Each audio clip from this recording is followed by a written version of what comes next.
L'affaire est surnommée Dallas sur scène, digne d'un feuilleton télé. Le principal prévenu, Guy Wildenstein, ce richissime marchand d'art est soupçonné d'avoir caché au fisc une immense partie de la fortune paternelle, plusieurs centaines de millions d'euros. Près de 15 ans après la disparition de son père, on ne sait toujours pas si l'impôt qui lui est réclamé est dû. Il n'y a strictement eu aucune fraude, il n'y avait pas de loi, pas de texte législatif, il n'a reçu même aucun conseil lui disant « Monsieur Wildenstein, vous devriez inclure à l'actif successoral des biens figurant dans des trusts ».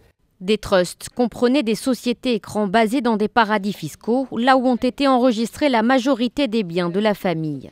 Un hôtel particulier, un incroyable ranch au Kenya qui employait 400 personnes, qui fait plusieurs milliers d'hectares. Et surtout, une collection de tableaux dont personne ne sait exactement lesquels, puisqu'ils sont secrets et recensés dans des paradis fiscaux qui ne donnent pas accès à leurs données. Un secret en partie livré par des femmes de la famille, dont l'excentrique Jocelyne ou encore Sylvia, l'ex-femme du père Wildenstein, tous deux décédés. C'est elle qui a démontré très rapidement des moyens d'évasion fiscale et donc de fraude fiscale qui ont été utilisés par ces beaux enfants afin de l'écarter de sa part d'héritage. Guy Wildenstein encourt jusqu'à 10 ans de prison pour fraude fiscale et blanchiment aggravé.